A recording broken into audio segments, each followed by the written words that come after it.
السلام علیکم ورحمۃ اللہ وبرکاتہ. جی آپ کون؟ یہ نمبر کس کا ہے جناب؟ جس کو فون لگایا اسی کا رہے گا نا یار. آپ کو کس سے بات کرنی؟ ہاں میں نے انٹرنیٹ پر ایک کتاب پڑھا بنام حدیث کے دشمن. اچھا اسی میں ملا تھا. کیا آپ صوفی مفتی محمد کلیم رضوی بول رہے ہیں؟ ہاں میں ہی بول رہا ہوں اور میری ہی کتاب ہے. بولیے کیا کام ہے؟ ہاں جی میں عبداللہ مدنی ممبئی سے. اچھا آپ سے مناظرہ کرنا ہے. کہاں ملیں گے آپ؟ مناظرہ کیجیے گا. جی فون پہ ذلیل ہونا ہے یا میرے گھر کا پتہ دے دوں؟ ہاں پتہ بھی دے دیجیے اور جو میں سوال کر رہا ہوں اس کے جواب بھی دے دیجیے. اچھا ساکن آقا کا نام سنا ہے ممبئی میں؟ ہاں جانتا ہوں میں. گھاٹ کے اوپر ویسٹ کرلا ویسٹ اندھیری ایسٹ میں پڑتا ہے. اچھا ساکن آقا کے پاس ہے 90 فٹ روڈ. ہاں ہاں 90 فٹ روڈ پہ ڈسوزا بلڈنگ. اس کے پیچھے ہے LBS نگر لال بہادر شاستری نگر. اچھا اس کے پاس ہے ویشالی میدان. وہی فقیر کا غریب خانہ ہے قصر ابو حنیفہ. اچھا جی اور نمبر یہی ہے جس پہ آپ بات کر رہے ہیں مجھ سے 9146 122 911. اچھا اور کچھ تفصیل دوں؟ یہی نمبر ہے. یہی اور ایک نمبر ہے 9820 9820 67270. اب اور بھی کچھ تفصیل دوں؟ ہاں نہیں اتنا کافی ہے. انشاءاللہ جلد ہی ہم 10-20 علماء اہل حدیث آپ کی خدمت کے لیے پہنچ رہے ہیں آپ کے پاس. 10-20 ہی کیوں پہنچ رہے یار؟ پورا نجد اور اٹھا کر لے آؤ نا. پورا جامعہ سلفیہ اٹھا کر لے کر آ جاؤ. یہ دھونس اس کو دینا اتنے ہی کافی ہیں جو تمہاری قابلیت جانتا نہیں ہو. نہیں ہم اتنے ہی کافی ہیں آپ کے لیے. اچھا جی اب کوئی کام کی بات ہے تو بولو ورنہ فون کاٹوں. نہیں ہے نا. یہ بتائیں یہ امام ابو حنیفہ نے کتنی کتابیں لکھی ہیں؟ اچھا آپ نبی کو چھوڑ کے ان کی تقلید کرتے ہیں, انہیں امام اعظم کہتے ہیں. حالانکہ تحقیق یہ ہے کہ وہ 3 ہی حدیث سے زیادہ جانتے ہی نہیں تھے. ایسا ہے اب مولوی صاحب جی کہ امام ابو حنیفہ رحمہ اللہ نے جو کتابیں لکھی ہیں تو مشہور کتاب فقہ اکبر اور کتاب الآثار اور اس کے علاوہ 15 کتابیں امام صاحب کی ہے. اور سب سے بڑا جو ان کی حیات کا کارنامہ ہے کہ انہوں نے علم فقہ کی تدوین کی, فقہ کو مدون کیا. اور ملا علی قاری رحمہ اللہ فرماتے ہیں کہ قرآن و حدیث سے امام اعظم ابو حنیفہ رحمہ اللہ نے 9 لاکھ مسائل حل کیے ہیں. اور اسی ان کے فقہ کی تدوین کی یہ برکتیں ہیں کہ لاکھوں کتابیں اب تک فقہ کی لکھی جا چکی ہے. ہدایہ, عالمگیری, در مختار وغیرہ. اور جس ہدایہ کا آپ لوگ رونا روتے نا, بڑے گندے مسائل اس میں بھرے ہیں اور بڑے تقریب اخلاق مسائل ہے معاذ اللہ. وہ کتابیں آپ کے مدرسے میں بھی پڑھائی جاتی, اسی کو پڑھ کے تم بھی مولوی بنے ہو. نہیں میں بتا رہا ہوں تم کو, تم لوگ کتنے بڑے مکار ہو کہ تم چاہتے ہو کہ فقہ حنفی کو ملک سے نکال دیا جائے. پہلے اپنے مدرسے سے تو نکالو یار. اس کو پڑھے بغیر تو تم لوگ مولانا بھی نہیں بن سکتے ہو. اور دوسری بات, نے جو 3 حدیث سے زیادہ نہ جانتا ہوں اسے آپ لوگوں نے اصغر بھی نہ بن سکا ہو اور اسے آپ لوگوں نے امت کا امام اعظم بنا دیا. معاذ اللہ رب العالمین. ہم نے کیا بنایا؟ اللہ و رسول نے بنایا. پہلی بات یہ ہے. اور امام امت نے بنایا, امت کے بڑے بڑے فقہاء علماء نے بنایا جو صاحبان نظر تھے, سمجھے. اور دوسری بات 3 حدیث کی جو بات تم کر رہے ہو نا, یہ تمہارا امام اعظم سے حسد ہے. ورنہ اب تک تو تمہارے مولوی بولتے تھے کہ 17 حدیث جانتے ہیں, اور اب تم کہہ رہے ہو کہ تحقیق یہ ہے کہ 3 حدیث جانتے تھے. کون جاہل تحقیق کیا بے؟ کس جاہل کی یہ تحقیق ہے کہ امام اعظم 3 حدیث جانتے تھے؟ تاریخ پڑھی ہے, سیرت کا مطالعہ کیا ان کی؟ ہمارا چھوڑو, علماء احناف کا علامہ حافظ ابن عبد البر مالکی رحمہ اللہ نے 10 جلدوں میں امام اعظم کی شان میں ایک کتاب لکھی ہے. مالکی مذہب سے تعلق رکھتے, اس میں وہ لکھتے ہیں کہ امام اعظم نے بوقت وفات, سن رہے ہیں مولوی صاحب؟ جی جی سن رہا ہوں, آپ بتائیں. بوقت وفات اپنے بیٹے کو بلا کر کہا, بیٹا مجھے 5 لاکھ حدیثیں یاد ہیں, اس میں سے میں تمہیں 5 حدیثوں کے ذریعے نصیحت کر رہا ہوں.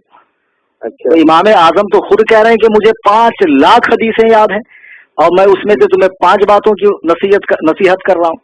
تو جو زمانہ خیر القرون میں ہو, جسے شرف تابعیت نصیب ہو, جس نے 70 صحابہ کی زیارت کی ہو, صحابہ سے حدیثیں جس نے روایت کی ہو, تو تم اس کے بارے میں کہتے ہو 3 حدیث جانتے ہو. تم کتنی حدیث جانتے ہو بے؟ نہیں جناب من, آپ لوگ صحیح حدیث کے ہوتے ہوئے بھی قول امام پر عمل کیوں کرتے ہیں بھائی؟ نہیں ابھی تو تم پہلے وہی بات کرو کہ آپ کتنی حدیث جانتے ہو. ابھی تم نے کہا نا کہ امام کو, نبی کو چھوڑ کر امام کا اتباع کرتے ہیں. ہاں وہ تو صحیح کہہ رہا ہوں میں. تم نے قرآن پڑھا نہیں؟ اطیعوا اللہ و اطیعوا الرسول و اولی الامر منکم، اللہ کی اطاعت کرو، رسول کا حکم مانو، امر والوں کا حکم مانو. تو امر والوں کی تفسیر ابن عباس وغیرہ کی پڑھی نہیں ہے آپ نے کہ اس سے علماء اور فقہا مراد ہے.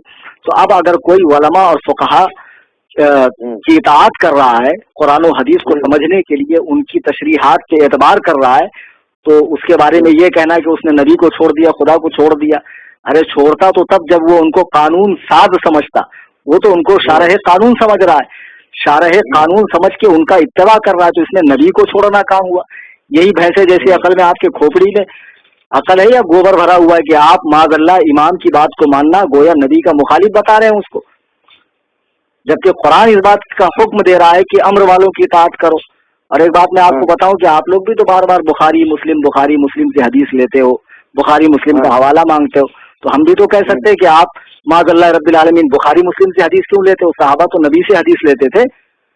تم توصیف الرحمان اور یہ معراج ربانی اور یہ خبیث ڈاکٹر جوکر نائک ان سے دین سیکھتے ہو. صحابہ نے انہی سے دین سیکھا یا نبی سے دین سیکھا؟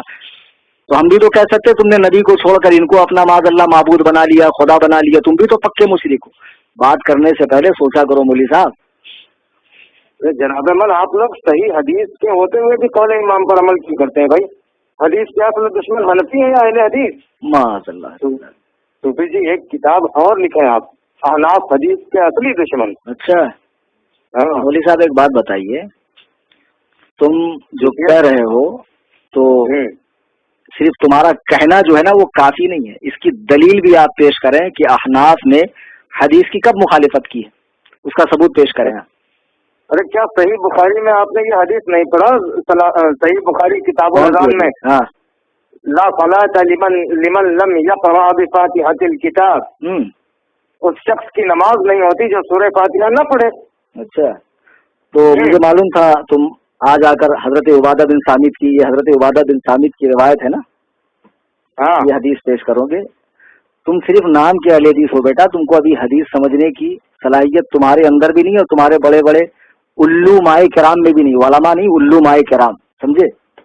آپ گھمائے پھرائے نا جواب. ارے میں تمہیں جواب ہی دے رہا ہوں مولوی صاحب. لا صلاۃ لمن لم یقرأ بفاتحۃ الکتاب جو حدیث ہے، امام احمد بن حنبل اور حضرت سفیان بن عیینہ فرماتے ہیں کہ یہ حدیث اکیلے نماز پڑھنے والے منفرد اور امام کے لیے ہے، مقتدی کے لیے اس کا حکم نہیں ہے، مقتدی کے لیے اس کا حکم نہیں ہے. تو آپ کیسے کہہ رہے ہیں کہ معاذ اللہ جو سورہ فاتحہ نہیں پڑھتا اس کی نماز ہی نہیں ہوتی؟ کس بنا پر کہہ رہے ہیں آپ بتائیے؟ ارے صوفی جی لیکن اس حدیث میں لفظ من تو عموم کے لیے آیا ہے نا.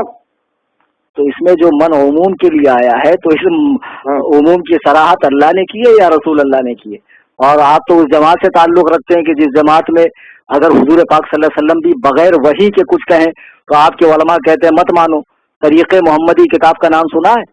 مولوی محمد گناگڑی کی ہے، جس میں اس نے صاف لفظوں میں لکھا ہے کہ ہم اہل حدیث نبی کی بھی بات تب مانتے جب وہ وحی کے ساتھ بولتے ہیں، با وحی بات جو ہوتی ہے مجھ کو مانتے ہیں، بغیر وحی کی ہم نبی کی بھی نہیں مانتے. تو لفظ من سے جو عمومیت آپ ثابت کر رہے ہیں تو یہ عمومیت کی صراحت خدا نے کی ہے یا رسول نے؟ ارے کچھ تو عقل رکھ کے بات کرو یار. یہ تو تمہاری چالاکی ہے، ورنہ میں نے سفیان بن عیینہ کا حوالہ دیا، امام محمد کا حوالہ دیا، وہ کہتے ہیں کہ یہ منفرد اور امام کے لیے ہے. کیا ہوں کر رہے ہیں بھائی؟ یہی حدیث سمجھتے ہیں. آپ کے پاس چلو ٹھیک ہے بھائی، آپ کے پاس قول امام کے سوا کیا دلیل ہے کہ سورہ فاتحہ نہ پڑھی جائے امام کے پیچھے؟ اور تمہیں کیسے علم ہو گیا کہ قول امام کے علاوہ کوئی دلیل ہی نہیں ہے ہمارے پاس؟ یہی تو تم لوگوں کی حماقت ہے، یہی سنا کے لوگوں کو گمراہ کرتے ہو. ارے قول امام کی اور حدیث کی بات کیا کرو؟ میں آپ کو قرآن سے حوالہ دوں، قرآن پڑھا نہیں ہے؟ سورہ اعراف آیت نمبر 204 رکوع نمبر 14 9واں پارہ اٹھا کر دیکھ لو. وَإِذَا قُرِئَ الْقُرْآنُ فَاسْتَمِعُوا لَهُ وَأَنصِتُوا لَعَلَّكُمْ تُرْحَمُونَ. جب قرآن پڑھا جائے تو خاموش کان لگا کر سنو تاکہ تم پر رحم کیا جائے. قرآن میں پڑھا نہیں ہے آپ نے کہ قرآن پڑھتے وقت خاموش کھڑے رہو؟ تو اب اگر ایسی حدیث ہے جس میں لکھا ہے کہ امام کے پیچھے سورہ فاتحہ پڑھو تو وہ اس آیت کے مخالف ہے. تو جو حدیث آیت کے مخالف ہوں گی یا تو وہ منسوخ ہوگی یا موضوع ہوگی. یہ اصول معلوم نہیں ہے آپ کو؟ معلوم ہے. ہاں تو واہ بیٹا اندھے مقلد، تم تو سارے جیوں سے بھی بدتر نکلے یار. ماشاء اللہ. یہ سورہ اعراف کی یہ آیت جو ہے یہ مکہ میں نازل ہوئی اور اس کا موقع نزول یہ ہے کہ جب نبی قرآن پڑھتے تھے تو کفار شور مچاتے تھے، تو کفار کو چپ کرانے کے لیے یہ آیت اتری، اور تم اسے نماز میں قرآن پڑھنے کا فٹ کیے جا رہے ہو۔ مولوی صاحب پتہ ہے آپ لوگوں کی؟ او مولوی صاحب، ہاں بولیں۔ یہاں بحث اس کے شان نزول سے نہیں ہے، اس کے اطلاق اور حکم سے ہے کہ اس کا اطلاق اور حکم کہاں ہو رہا ہے۔ آپ کو معلوم ہوگا کہ صحابہ پہلے حالت نماز میں بات کرتے تھے، پھر آیت کریمہ اتری وقوموا للہ قانتین، اپنے رب کے حضور خاموش کھڑے رہو۔ پھر صحابہ نے باہم مشورہ کیا کہ اب خاموش کھڑے رہنے سے تو بہتر یہ ہے کہ ہم لوگ قرآن ہی پڑھیں، چنانچہ قرآن پڑھنے کا رواج شروع ہوا۔ تو پھر یہ آیت کریمہ اتری وَإِذَا قُرِئَ الْقُرْآنُ فَاسْتَمِعُوا لَهُ وَأَنصِتُوا لَعَلَّكُمْ تُرْحَمُونَ، اپنے رب کے حضور خاموش کھڑے رہو، جب قرآن پڑھا جائے کان لگا کر سنو تاکہ تم پر رحم کیا جائے۔ اب تم کہتے ہو کہ یہ آیت کفار مکہ کے لیے اتری، یہی کہا نا بھی آپ نے؟ ہاں میں نے یہی کہا۔ یہی تم لوگ یار قرآن حدیث سمجھتے ہو؟ لعلکم ترحمون سے کیا سمجھا آپ نے؟ تاکہ تم پر رحم کیا جائے۔ اب ایک بات بتاؤ کہ نبی پاک صلی اللہ علیہ وسلم خانہ کعبہ میں قرآن پڑھ رہے ہیں اور کفار شور مچا رہے ہیں، اگر کفار شور نہ مچاتے تو کیا ان پر رحمت ہوتی ہے؟ اللہ کی رحمت کافر پر ہوتی ہے؟ قرآن پڑھا نہیں؟ وَنُنَزِّلُ مِنَ الْقُرْآنِ مَا هُوَ شِفَاءٌ وَرَحْمَةٌ لِّلْمُؤْمِنِينَ، ہم نے اس قرآن کو نازل کیا ہے جو شفا ہے اور رحمت ہے مومنوں کے لیے۔ وَلَا يَزِيدُ الظَّالِمِينَ إِلَّا خَسَارًا، اور یہاں ظالم سے جو مراد ہے ظالمین سے وہ کفار ہیں، اور کافروں کا اس میں خسارہ نقصان بڑھتا ہے۔ تو اب مجھے ایک بات بتاؤ، آپ کافر کو سلام کرتے ہیں؟ نہیں بالکل نہیں کرتے بھائی، منع کیا گیا۔ کافر کے لیے رحمت تھوڑی ہے، مومن کے لیے بھائی۔ تو لو تم نے خود ہی جواب دے دیا، کافر کے لیے جب رحمت نہیں ہے تو اس آیت میں یہی تو لکھا کہ جو خاموش قرآن سنے اس کے لیے رحمت ہے۔ تو جب مسلمان خاموش قرآن سنے گا اس کے لیے رحمت ہے، کافر خاموش بھی رہے گا تب بھی اس کے لیے رحمت نہیں۔ اب تم خود ہی کہہ رہے ہو کہ سلام میں رحمت ہے، وہ کافروں کو نہیں بھیجا جاتا ہے، تو اس آیت میں بھی تو وہی ہے کہ جو خاموش مسلمان قرآن سنے اس پر رحمت ہوگی، سمجھے؟ اور دوسری بات نہیں قرآن کی آیت ہے نا، تو اب آپ تفسیر مدارک اٹھا کر دیکھیں، وجمہور الصحابتی وجمہور الصحابہ علی انہ فی استماع المؤذن، عام صحابہ کا فرمان یہ ہے کہ یہ آیت کریمہ نماز میں امام کے قرآن پڑھنے کے حوالے سے اتری ہے۔ اس آیت کریمہ کی تفسیر کرتے ہوئے صاحب مدارک لکھتے ہیں کہ جب امام قرآن پڑھتا مقتدی پیچھے پڑھتے تو اس موقع کے لیے آیت اتری۔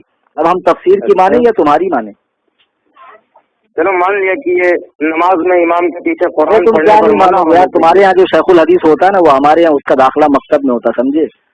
تم لوگ ہمارے قرآن حدیث بازیچے اطفال نہیں ہے، بچوں کا کھیل نہیں، سمجھے؟